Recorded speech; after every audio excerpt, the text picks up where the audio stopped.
बिहार विधानसभा के तीसरे और आखिरी मरहले के इंतखाबात के लिए वोटिंग जारी। 15 जिला की 78 सीटों पर 2 करोड़ 35 लाख राय दहिंदगान करेंगे अपनी हक राय दही का इस्तेमाल।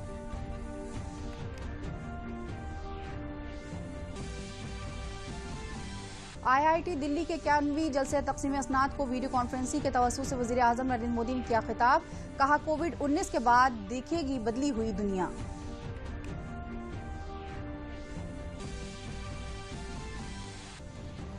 अक़लियती उमूर के वज़ीर मुख्तार अब्बास नकवी ने सफ़र हज 2021 के लिए ऑनलाइन दरखास्त फार्म किए जारी। 21 मकामात के बजाय 10 जगहों से किया जा सकेगा सफ़र शुरू।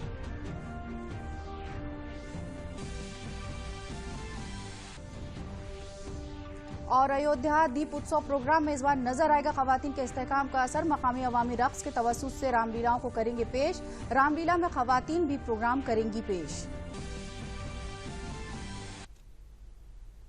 आदाब, खबरों के साथ हाजिर हूं मैं शाइस्ता बानो। अब खबरें तफसील से। बिहार असेंबली इंतखाबात के तीसरे और आखिरी मरहले के लिए वोटिंग जारी है। रियासत की तिरहुत, सीमांचल और मिथिलांचल कोसी की 15 जिला के 78 असेंबली सीटों पर वोट डाले जा रहे हैं।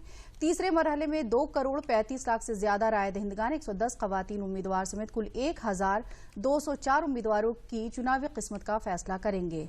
हसास इलाकों में पुरअमन तरीके से वोटिंग कराने के लिए इजाफी हिफाजती दस्तों की तैनाती की गई है। 2 से 43 अराकीन वाली बिहार असेंबली के लिए 3 मरहलों में इंतखाबात हो रहे हैं। पहले और दूसरे मरहले की वोटिंग 28 अक्टूबर और 3 नवंबर को हो चुकी है। वोटों की गिनती 10 नवंबर को की जाएगी। वोटिंग सुबह 7 बजे से शाम 6 बजे तक होगी। बिहार इंतखाबात को लेकर मरकजी वजीर संतोष गंगवार ने कहा है कि बिहार में एक बार फिर नीतीश कुमार हुकूमत बनाएंगे। उन्होंने कहा कि नीतीश और बीजेपी को दोबारा मुंतखब करने का अवाम ने अपना मन बना लिया। नीतीश हुकूमत ने जो काम किए हैं उनकी बुनियाद पर अवाम फैसला करेंगे। इसके साथ ही उन्होंने उत्तर प्रदेश में बढ़ती आलूदगी के मामले में कहा कि हुकूमत हर सतह पर कोशिश कर रही है। उन्होंने रियासत के अवाम से अपील की है कि दिवाली पर पटाखे न जलाएं। बिहार में मतदाता ने मन बना लिया है कि एक बार फिर से भारतीय जनता पार्टी और नीतीश जी की सरकार बनाने का फैसला लिया है। और जिस प्रकार का माहौल समझ में आ रहा है कि एक बार फिर से नीतीश जी के नेतृत्व में सरकार बनेगी और वो जो कामों की प्रक्रिया आगे बढ़ी है, अभी सब मानते हैं कि कुछ काम हुए हैं और अभी जो होना बाकी है उनको पूरा करने के लिए फिर से नीतीश जी का बनना आवश्यक है। तो हमारा मानना है कि एक बार फिर से बिहार की जनता का बहुमत भारतीय जनता पार्टी और नीतीश जी के साथ जाएगा।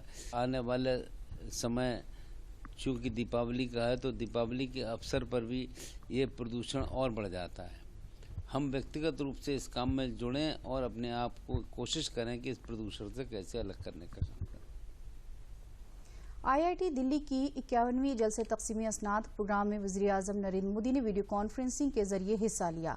प्रोग्राम को खिताब करते हुए वज़ीर आज़म जनाब मोदी ने कहा कि कोरोना बहरान का ये दौर दुनिया में बहुत बड़ी तब्दीली लेकर आया है। पोस्ट कोविड से दुनिया बहुत अलग होने जा रही है और इसमें सबसे अहम रोल तकनीक का होगा।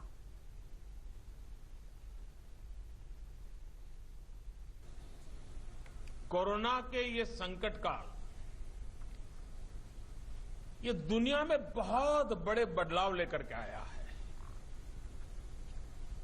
पोस्ट कोविड वर्ल्ड बहुत अलग होने जा रहा है और इसमें सबसे बड़ी भूमिका टेक्नोलॉजी की ही होगी। वर्चुअल रियलिटी और ऑगमेंटेड रियलिटी ही वर्किंग रियलिटी के जगह लेती चली जा रही है, बनती जा रही है।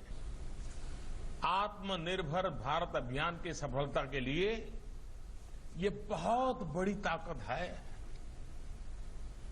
कोविड-19 ने दुनिया को एक बात और सिखा दी है।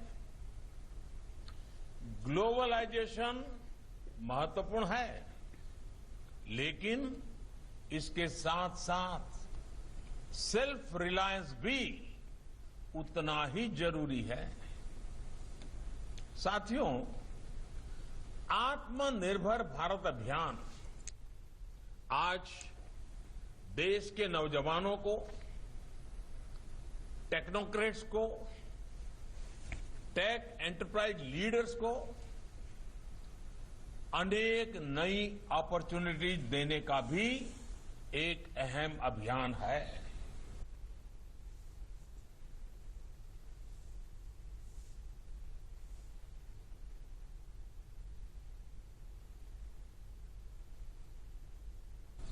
आज महान वैज्ञानिक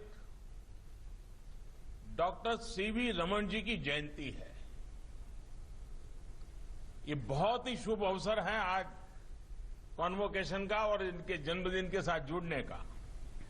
मैं उनको भी आदरपूर्वक नमन करता हूं। उनका उत्तम काम सदियों तक हम सबको, खासकर मेरे युवा वैज्ञानिक साथियों को प्रेरित करता रहेगा।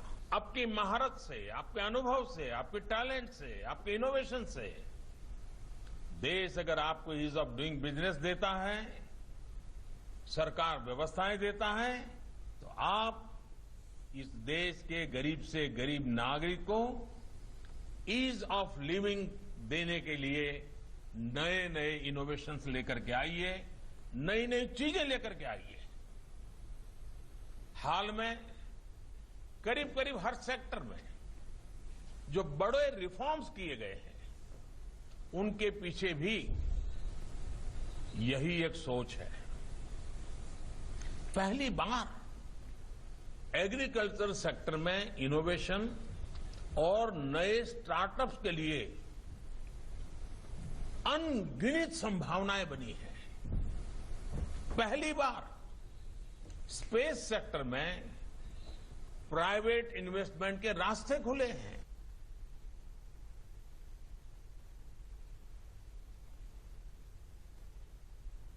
वजीर आजम ने सीवी रमन की जयंती पर उन्हें नमन किया। वजीर आजम ने कहा कि उनके बेहतर काम हमें तवील वक्त तक तरगीब देते रहेंगे।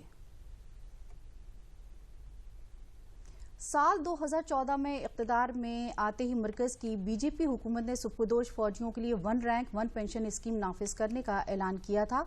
One rank one pension scheme के तहत अलग अलग वक्त पर सुपुर्दोश हुए एक ही रैंक के 2 फौजियों की पेंशन की रकम में बड़ा फर्क नहीं होगा, ये यकीनी बनाया गया है। इससे ये फायदा हुआ है कि जो फौजी 2006 से कबल सुपुर्दोश हो चुके हैं और जो अब सुपुर्दोश होंगे, उन सभी की मुसावी पेंशन मिलना तय हुआ है। 7 नवंबर 2015 की तारीख उन हजारों पूर्व सैनिकों के लिए एक ऐतिहासिक तारीख बन गई है, क्योंकि इसी दिन मोदी सरकार की तरफ से उन्हें वन रैंक वन पेंशन योजना का उपहार मिला था। वन रैंक वन पेंशन की लड़ाई 45 साल पुरानी थी, जिसे मोदी सरकार ने पूरा किया। श्री नरेंद्र मोदी जी ने रेवाड़ी में सैनिकों की रैली में ये वादा किया कि हम आते ही OROP तय करेंगे और इसे लागू करेंगे। ये एक बहुत बड़ा वादा था, क्योंकि लगभग 12,000 करोड़ रुपए इन्वॉल्व थे इसमें, लेकिन उन्होंने किया। इस सरकार का ऐतिहासिक फैसला है और इस ऐतिहासिक फैसले ने जो 29 लाख जो हमारे पूर्व सैनिक हैं उनको तो फायदा हुआ है। सबसे बड़ा जो फायदा है वो हमारे सेना के मोराल को बहुत ही ऊंचाई तक ले गया है। वन रैंक वन पेंशन योजना शुरू होने से पहले पूर्व सैनिकों का पेंशन वेतन आयोग की सिफारिशों पर तय होता था जब वो सेवानिवृत्त होते थे, लेकिन वन रैंक वन पेंशन के जरिए सैनिकों को सेवानिवृत्ति की उनकी तिथि की परवाह किए बिना सेवा की समान अवधि के साथ समान रैंक में एक समान पेंशन देने की व्यवस्था की गई। हमारे पूर्व सैनिकों को काफी फाइनेंशियल फायदा हुआ है और अभी जो सैनिकों की पेंशन बहुत कम आती थी, अब काफी सैनिक इस OROP के बाद में अपने को जो है फाइनेंशियली सिक्योर समझ रहे हैं। He promised and really he fulfilled his promise. Of course, I was the part of agitation also of OROP. It was one kind of honor given to those veterans who served before 30 years, 40 years to this country and for all of us. विशेषज्ञों और पूर्व सैनिकों के साथ कई दौर की बातचीत और गहन चर्चा के बाद वन रैंक व वन पेंशन योजना लागू की गई। अब तक इस योजना के जरिए पूर्व सैनिकों अथवा उनके परिवार को पेंशन के तौर पर लगभग 10,795 करोड़ रुपए जारी किए जा चुके हैं, जिसमें 20,60,000 से अधिक पूर्व सैनिकों और उनके परिवारों को लाभ पहुंचा है। वन रैंक वन पेंशन योजना को लागू कर केंद्र सरकार ने न सिर्फ पूर्व सैनिकों का सपना पूरा किया, बल्कि सैनिक कल्याण के प्रति अपनी प्रतिबद्धता भी दोहराई। मरकजी वजीर बराए अक़लियती उमूर मुख्तार अब्बास नकवी ने सफ़र हज 2021 के लिए ऑनलाइन दरखास्त फॉर्म जारी किए। अक़लियती उमूर के वजीर ने कहा कि 2021 के सफ़र हज के लिए अमल शुरू कर रहे हैं और मुल्क में 21 मकामात के बजाय 10 जगहों से आज़मीन हज को ले जाने का अमल शुरू होगा। ये हिफाजत के साथ इबादत करने का अमल होगा। साथ ही उन्होंने कहा कि सऊदी अरब के फैसले के बाद ही हम इस पर फैसला करेंगे। जनाब नकवी ने यह भी कहा कि गुज़िश्ता बार 1.25 लाख लोगों का इंतखाब सफ़र हज पर जाने के लिए किया गया था। नमामि गंगे योजना के तहत बागपत में यमुना नदी को साफ शफाफ बनाने के लिए काम किया जा रहा है। 77.36 करोड़ रुपए की लागत से वाटर ट्रीटमेंट प्लांट की तामीर हो रही है। इसके बन जाने से यमुना नदी में जाने वाला सीवेज और गंदा पानी रुकेगा। इस ट्रीटमेंट प्लांट में 7 नालों के गंदे पानी को साफ किया जा रहा है। इस ट्रीटमेंट प्लांट की सलाहियत 64 MLD है। तकरीबन 1400 गांव के यमुना में बहने वाले पानी को भी बदला गया है। नदियों को साफ रखने के लिए हुकूमत की ये कोशिश कामयाब हो रही है। बीजेपी के रुकने पार्लियामेंट डॉक्टर सत्यपाल सिंह ने कहा कि नदियों की सफाई के काम में पैसे की कमी नहीं आएगी और नदियों को गंदगी से पाक करना हुकूमत का हदफ है। जितनी भी गंगा की सहायक नदियां हैं, अगर हमको गंगा जो है इस देश के करोड़ों लोगों की उसमें आस्था है, चाहे केरला का आदमी हो, कर्नाटक का आदमी हो, आंध्र प्रदेश का आदमी, सब आपको मिलेंगे हरिद्वार, ऋषिकेश, बनारस गंगा जाते हुए।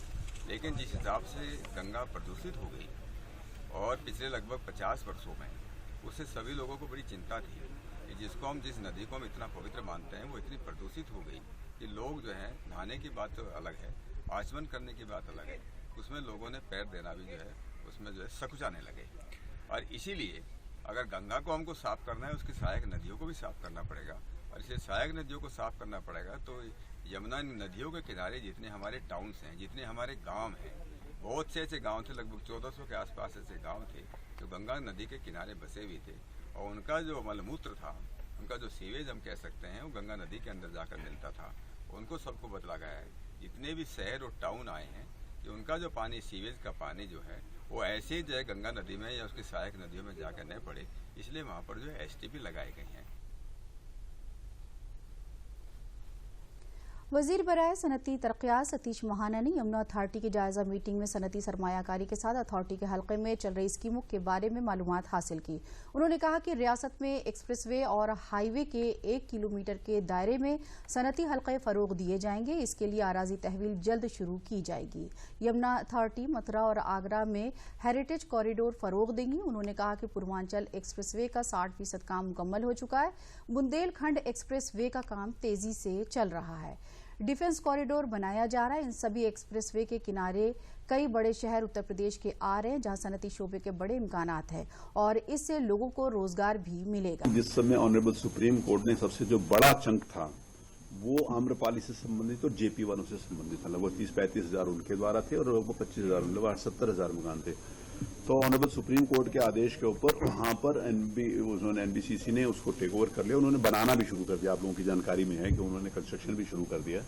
तो मुझे लगता है कि वो NBCC बड़ी तेजी से उसको बना रही है और जल्दी लगभग वो 35,000 मकान जिसमें वो आवंटित हो जाएंगे। और जो गवर्नमेंट ऑफ इंडिया ने JPs के लिए डिसाइड किया था बस 70,000 ही होंगे। और हमने फिर अभी सुप्रीम कोर्ट ने एक इंटरेस्ट से संबंधित एक आदेश दिया है, उसको भी रिव्यू कर रहे हैं हम। और बहुत सारी चीजें जो अभी हमने पिछले दिनों दिसंबर में ये जारी किया था कि हम उन लोगों को इंटरेस्ट में किसी भी बिल्डर को मदद करने का डायरेक्टली उसके थ्रू ओरिजिनल प्लॉटी को जो बायर है उसको फायदा मिले और उसके मकान जल्दी से कंप्लीट हों। तो प्रोसीजरल सिस्टम हम लोगों ने बहुत उसमें आसानी करी।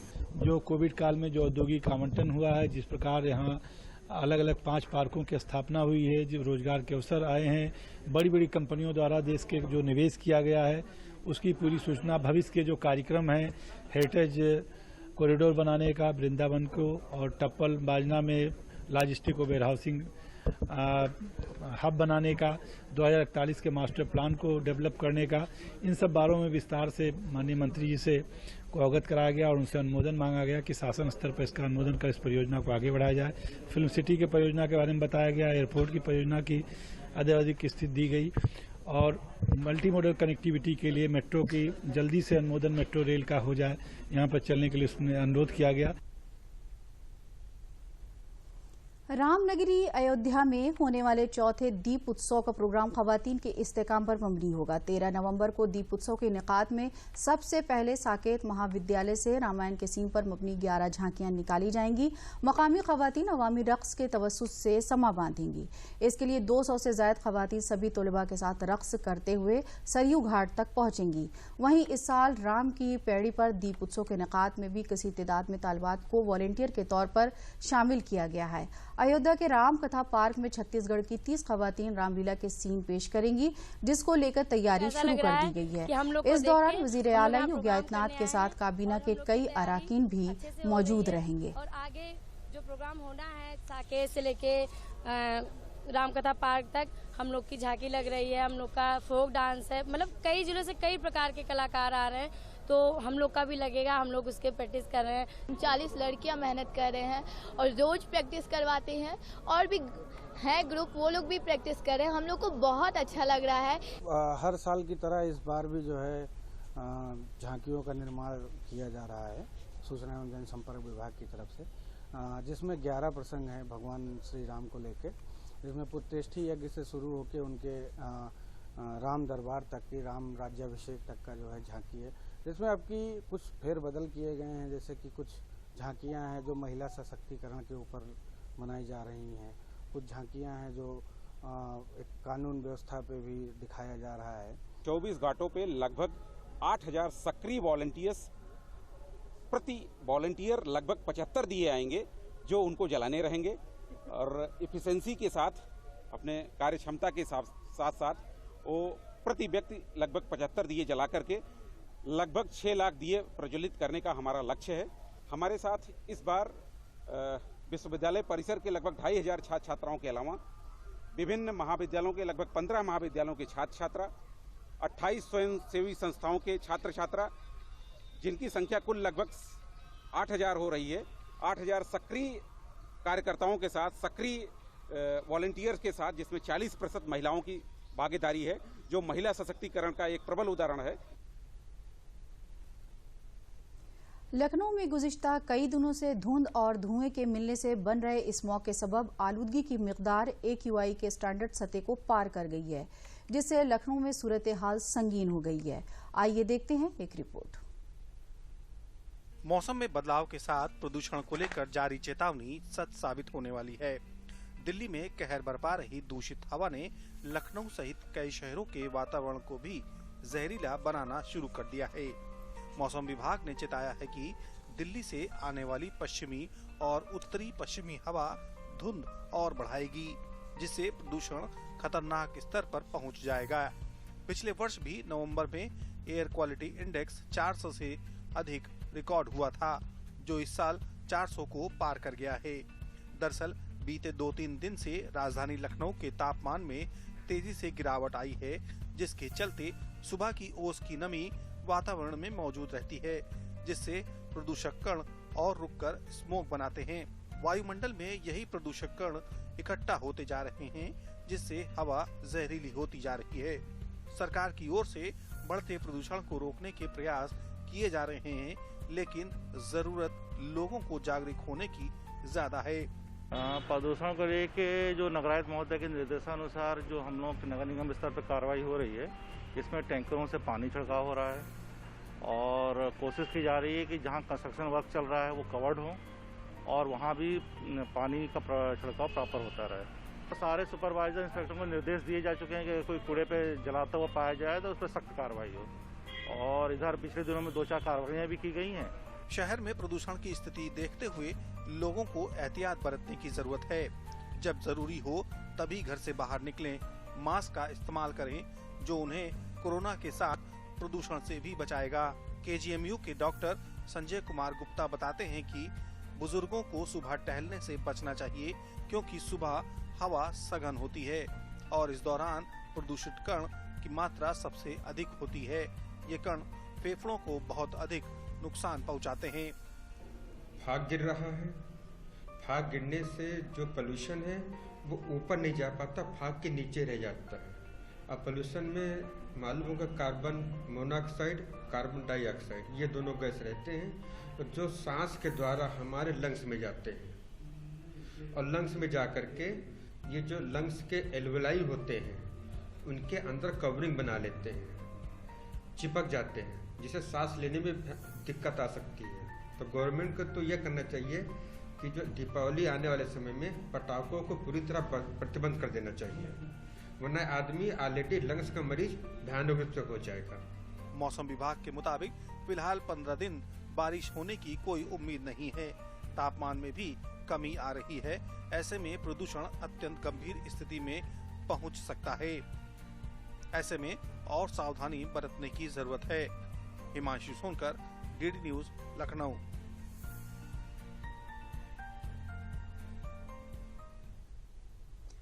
दिवाली के मौके पर चित्रकूट जिले का प्रजापति समाज मिट्टी के दिए और गणेश लक्ष्मी की मूर्ति बनाने और उसे हाथमी शक्ल देने में लगा है।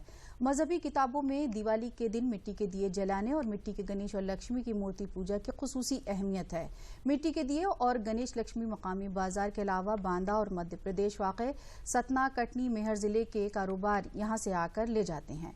विकास और हरीश चंद ने बताया कि इलेक्ट्रिक चाक से सामान जल्दी और ज्यादा तादाद में तैयार हो जाते हैं। इससे आमदनी में इजाफा हुआ है। उन्हें इन त्योहारों में अच्छी आमदनी हो रही है।